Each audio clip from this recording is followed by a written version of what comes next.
আমি একজন যুবক, আমার হাতে ট্যাটু আঁকা আছে। এখন আমার ইসলামিক জ্ঞান ছিল না, কিন্তু আমি এখন ট্যাটু উঠানোর জন্য চেষ্টা করছি। ট্যাটু উঠাতে খরচ আমার সাধ্যের বাহিরে।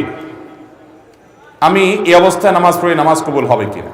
গত পরশুদিন আমরা কক্সবাজারে ছিলাম, আমি শেখ আহমদুল্লাহ, সাইফুল্লাহ ভাই, আরও আমাদের বন্ধুবান্ধবদের একটা বড় গ্রুপ, ফ্যামিলি সহকারে। তো সেখানে একটা হোটেলে আমরা সকালে নাস্তা করার পর আমাদের এক বন্ধু, তার একটা ছোট বাচ্চা মেয়ে, সে এক ভদ্রলোক বিদেশি, চেহারা দেখে বোঝা যাচ্ছে ফরেনার, তার এই মাথা থেকে এই মাথা পুরো হাত ট্যাটু আঁকা। তো ওই বাচ্চাটা জিজ্ঞাসা করতেছে, আর ইউ খ্রিস্টিয়ান? তুমি কি খ্রিস্টান? ভদ্রলোকের খুব ইজ্জত লাগছে। তো মেয়ের বাবা আমাদের পাশে ছিল, বললো যে ভাই, তোমার মেয়ে আমাকে কেন জিজ্ঞেস করলো আমি খ্রিস্টান কিনা, আমি মুসলিম। তো এটা বলার পরে মেয়েকে উনি জিজ্ঞেস করলে, এই তোমার আঙ্কেল হি ইজ মুসলিম, তুমি কেন তাই খ্রিস্টান বলছো? সেই খ্রিস্টান না। তখন মেয়ে, বাচ্চা মেয়ে বলতেছে, আমি খ্রিস্টান মনে করছিলাম এই জন্য যে আঙ্কেলের হাতে ট্যাটু আঁকা, আমি তো দেখছি সব খ্রিস্টান ইহুদিরা এগুলা করে, এই জন্য আমার ডাউট হয়েছে। একটা বাচ্চা, তার কনসেপ্ট এরকম। তাহলে এখান থেকে বোঝা যায় এটা কোনো মুসলমানের কাজ হতে পারে। বাচ্চাটাও বুঝে গেছে, কারণ এটা মুসলমানদের মধ্যে নাই, এই কালচারটা ওদের মধ্যে আছে। ভাইরা আমার, নবী করিম সাল্লাল্লাহু আলাইহি সাল্লাম এর অভিশাপ, তিনি অভিশাপ নাজিল করেছেন, আল্লাহ তাআলার অভিশাপের বদদোয়া করেছেন, লানতের বদদোয়া করেছেন। আল্লাহ লানত নাজিল হয় ওদের প্রতি যারা উল্কি অঙ্কন করে আর যাদের সঙ্গে উল্কি অঙ্কন করে দেওয়া হয়। লানাল্লাহুল ওয়াসিমা ওয়াল মুস্তাওসিমা। মনে রাখবেন, যারা ট্যাটু অঙ্কন করে, অনেক ট্যাটু কোম্পানি বাইর হয়েছে, তারা ফতোয়া দেয়। আমাকে একজন বললো যে ভাই, ট্যাটু কোম্পানির ফতোয়া আমাকে কি জানি পাঠাইছে, তারা ফতোয়া দেয় যে আমাদের এই ট্যাটু লাগানোর পর নামাজ পড়া যাবে। অনেক কাঠমোল্লারা আপনাদেরকে বলবে নামাজ পড়া যাবে না, ব্যবসা ঠিক রাখার জন্য মাসালাও বানায় নিস। আরে ভাই, এই ট্যাটু অঙ্কন করা হারাম, এটা হলো প্রথম কথা। এটা আপনাকে রিমুভ করতে হবে। রিমুভ করার সামর্থ্য নাই, কোনোভাবে উপায় নাই আপনার জন্য, তাহলে আল্লাহর কাছে ইস্তেগফার করে মাপ চাইবেন এবং ওই অবস্থায় নামাজ চালু করে যাবেন। আপনার এই চামড়ার উপরে যদি কোনো কিছু দিয়ে আবরণ পড়ে যায় আলাদা, তাহলে এই আবরণ তোলা ছাড়া নামাজ, ওযু হবে না, আর ওযু গোসল না হলে নামাজও হবে না। এগুলো এমন ডেঞ্জারাস যেগুলো সহজে তোলা যায় না, আসলে অনেক জটিল বিষয়, চাইলেও পরে তোলা যায় না। এই জন্য যুবক ভাইরা, আমাদের দেশে অনেক যুবকরা আজকাল এগুলো শুরু করেছে। ভাইরা আমার, একটু খেয়াল করে দেখেন তো, আল্লাহ বলেছেন লাকাদ খালাকনাল ইনসানা ফি আহসানি তাকওয়িম। আল্লাহ তাআলা মানুষকে সুন্দর অবয়ব সৃষ্টি করেছেন, এত সুন্দর হাত, এত সুন্দর চেহারা। কি আপনি ওই বিড়ালের মতো কি কতগুলো আঁকেন, একে একে ভূতের মতো দেখা যায়। আমার তো শয়তান শয়তান টাইপ লাগে।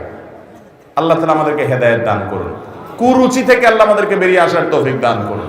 অনেক মুসলমান যুবকের হাতে দেখা যায় ধাগা লাগানো, দেখছেন আপনারা? ফিতা ধাগা লাগা দেখছেন? ভাইরা আমার, এটা হিন্দুরা তাদের ধর্মীয় বিশ্বাস থেকে লাগায়। আপনি মুসলমানের সন্তান, আমরা দেউলিয়া হয়ে গেছি আজকাল। আপনি মুসলমান হিসেবে আপনি প্রাউড ফিল করেন না, তাহলে আপনি কেন তাদের কালচার নিতে যাবেন?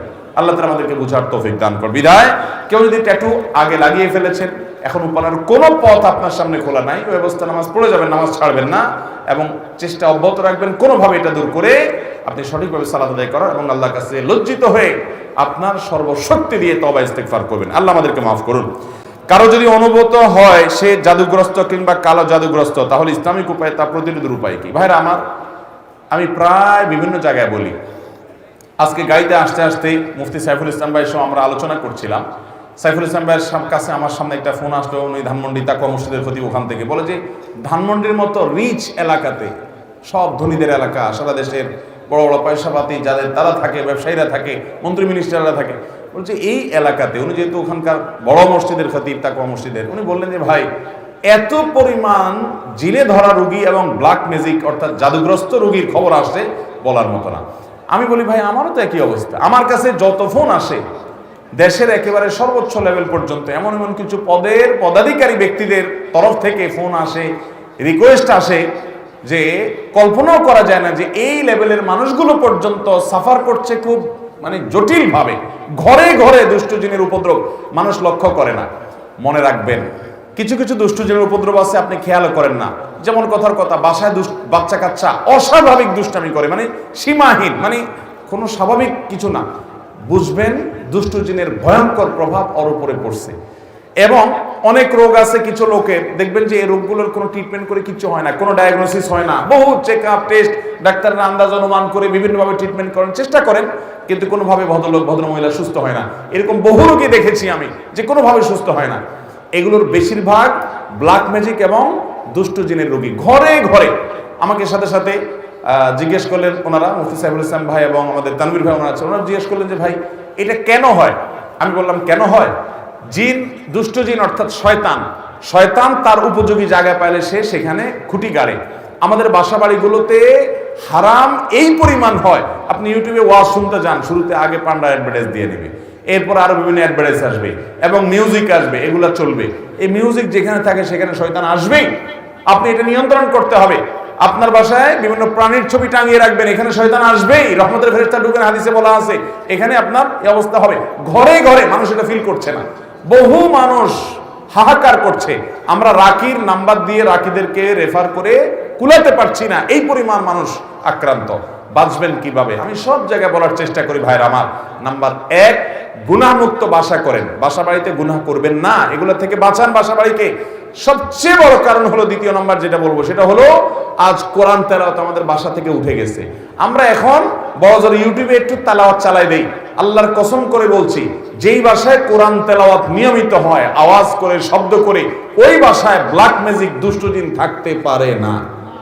আপনি যদি মিরাকল দেখতে চান ভাইরা আমার, আমি বুকে হাত রেখে বলতে পারি, আপনি আল্লাহর কুদরত যদি দেখতে চান সরাসরি, দুষ্ট জিনের উপদ্রব আছে যে বাসায়, সে বাসায় আপনি সূরা বাকারার তেলাওয়াত চালু করে দেন, জোরে জোরে তেলাওয়াত করেন, নিজে না পারলে অডিও চালু করে দেন। আমি নিজের চোখে বহুবার দেখেছি যে অস্বাভাবিক আচরণ বাচ্চাদের, এটা সেটা, রুকিয়া চলছে, তেলাওয়াত চলছে, ভালো হয়ে গেছে। আমার পরিচিত এক বোন আছেন, বোন বলতে আমার আপন বোন না, দুঃসম্পর্কীয়, উনি আমেরিকাতে থাকেন, অনেক বড় ব্যবসায়ী। ওনার বাসায় ভয়ঙ্কর অবস্থা মেয়েদের, মেয়েরা কোরআন তেলাওয়াত চালাইলে পাগলের মতো হয়ে যায়, কোনোভাবে সহ্য করতে পারে না, বলে যে বন্ধ করা এটা যেভাবেই হোক। এবং হাজার হাজার কোটি টাকার মালিক ওনারা, বাফেলোতে আমেরিকাতে থাকেন। আমাকে বললেন ভাই কি করা যায়? আমি রুকিয়ার অ্যাপ দিলাম, বলে যে কোনোভাবে তেলাওয়াত শুনতে রাজি না। আমি বললাম যে ওদেরকে যদি বেঁধে রেখে হলেও আপনি কিছুদিন শোনাতে পারেন, দেখবেন ট্রিটমেন্ট হয়ে গেছে। আমাকে গত সপ্তাহ না তার আগের সপ্তাহ যেন কয়েকদিন আগে আমাকে জানালেন যে ভাই আপনি না দেখলে বিশ্বাস করবেন না যে আমার মেয়েরা এখন এতটা স্বাভাবিক হয়ে গেছে যে কোরআন তেলাওয়াত শোনা ছাড়া এখন ওরা ঠিক থাকতে পারে না, কিন্তু প্রথম সহ্য করতে পারতো না। আমার বাসায়, আমি তো এলাকার সন্তান, আপনাদের লক্ষ্মীপুরের বশিরপুর আমার গ্রাম, সেখানে একদিন সকালবেলা আমার এক নিকটাত্মীয় এক ছেলেকে নিয়ে আসছে, ইয়াং ছেলে, যুবক মানুষ, সৌদি আরবে ছিল, বলে বিদেশ থেকে চলে আসছে। কি হয়েছে? সে আজান আওয়াজ হলে শুনতে পায় না, তার পুরো শরীর বাঁকা হয়ে যায়। এবং সে বলে যে তখন তার শরীর এমন শক্ত হয়, টোকা দিলে মনে হয় যে বিষাক্ত সাপ দংশন করছে, পাথরের মতো হয়ে যায়। আমার চোখের সামনে দেখলাম জোহরের আজান শুরু হলো, সে আসছে অনেক আগে, বসতে বসতে 100 পর্যায়ে জোহরের আজান শুরু হলো, দেখলাম যে সে বাঁকা হয়ে যাচ্ছে এবং শক্ত হাট হয়ে যাচ্ছে। ভাইরা আমার, এগুলো কিছু হয়তো খুব দৃশ্যমান, বোঝা যায়, আর ম্যাক্সিমাম ঘরে ঘরে বোঝার উপায় নেই। এটার মূল ট্রিটমেন্ট হলো কোরআনে কারিমের তেলাওয়াত। আজ মুসলমানের ঘরে কোরআন তেলাওয়াত, মুসলমানের যুবকরা আজ গান শুনে, আজ ঘরে ঘরে মহিলাদের মোবাইলে হারাম জিনিস দেখে, পর্ন ভিডিও এত পরিমাণ দেখে যুবকরা। এমন একজন যুবক পাওয়া হাজার হাজার যুবকের মধ্যে কঠিন হয়ে গেছে, যে যুবক বুকে হাত দিয়ে দাঁড়িয়ে বলতে পারবে এই দুই চোখ জীবনে কোনোদিন কোনো নোংরা ভিডিও দেখে নাই, আলহামদুলিল্লাহ। এরকম যুবক পাওয়া যায় না ভাইরা, চ্যালেঞ্জের ব্যাপার। জীবন ধ্বংস হয়ে যাচ্ছে, সব জাহান্নামের দিকে দৌড়াচ্ছে, আপনাকে বিকল্প পথে যেতে হবে। শয়তানি থেকে, বাসা বাড়ি থেকে নিজেকে বাঁচাতে চান, এবং আত্মীয় স্বজনরা অনেকে উপকার করতে গিয়ে খুনকারের কাছে যায়, খুনার কাছে যায়, আপোষের তাবিজ নেয়, এটা করে সেটা করে, এগুলা বেশিরভাগই ব্ল্যাক ম্যাজিক এবং কালো জাদু, এগুলো ধ্বংস করে দেয় মানুষের জীবনকে। এগুলো থেকে বাঁচার জন্য দ্বিতীয় আমল হলো কোরআন তেলাওয়াত করবেন, বাসায় কোরআন তেলাওয়াত চালিয়ে রাখবেন। নাম্বার 3, আপনাকে তৃতীয় যে আমল করতে হবে, আমি সবসময় বলি, বাসায় ঢুকতে বিসমিল্লাহ বলে ঢুকবেন, বাইরে হতে বিসমিল্লাহ বলে। বিসমিল্লাহ বলা ছাড়া বাচ্চাদেরকেও ঢুকতে দিবেন না, কাজের লোককেও ঢুকতে দিবেন না। ঢুকলে আবার বাইরে হওয়া, বিসমিল্লাহ পড়ে আবার বিসমিল্লাহ পড়ে ঢুকো। হাদিসে আসছে কেউ বাসায় পড়তে বিসমিল্লাহ পড়ে ঢুকলে তার সাথে শয়তান ঢুকতে পারে না, প্রত্যেকের সাথে শয়তান থাকে, ওইটা আর ঢুকতে পারে না। আর যদি বিসমিল্লাহ ছাড়া ঢুকে তাহলে শয়তান সাথে সাথে ঢুকে পড়ে। খাওয়ার সময় বিসমিল্লাহ, সব কাজে বিসমিল্লাহ পড়বেন। এভাবে আরো বিভিন্ন আমলের মাধ্যমে এই উপদ্রব থেকে বাঁচবেন। ব্ল্যাক ম্যাজিক থেকে বাঁচার জন্য সৌদি আরবের সাবেক গ্র্যান্ড মুফতি শেখ আব্দুল আজিজ বিন আব্দুল্লাহ বিন বাজ রাহিমাহুল্লাহ একটা চমৎকার আমল দিয়েছেন, সারা পৃথিবীতে রাখীদের কাছে জনপ্রিয় আমল। কিছু পানির মধ্যে কিছু বড়ই পাতা, নির্দিষ্ট কিছু সূরা পড়ে, এটা লম্বা প্রসেস আছে, এটা দিয়ে গোসল করলে নিয়মিত ব্ল্যাক ম্যাজিকের প্রভাব কেটে যায়। এবং এই আমলটাও আমি পরিচিত অনেককে দেখেছি করেছে। আমাদের এই যে আপনাদের নিশান ভাই, এই মাহফিলের আয়োজক তানভীর ভাই, ওনার ফ্যামিলিতে উনি নিয়মিত রুকিয়া করেন এবং উনি আমাকে বলছেন, ভাই শরীরটা মনে হয়েছে শরীরতে কিছু চলে গেছে, পাতলা হয়ে গেছে। এই জন্য কোরআন তেলাওয়াত করবেন তো ইনশাআল্লাহ, বাসা বাড়িতে কোরআন চালাবেন তো ইনশাআল্লাহ। আমি শপথ করে বলছি, আল্লাহর কালামের মিরাকল যদি দেখতে চান তাহলে দুষ্টজনের উপদ্রব আছে এবং অস্বাভাবিক বাসা ভিতরে সমস্যা, রোগ বালাই আছে, ব্ল্যাক ম্যাজিক আছে। কোরআন তেলাওয়াত শুনতে থাকেন, একদিন দুদিন না, অনবরত আপনি ফিল করবেন যে কিভাবে আল্লাহর কুদরত জাহির হয়, কিভাবে শয়তান পালায়। আল্লাহ আমাদেরকে বুঝার তৌফিক দান করুন।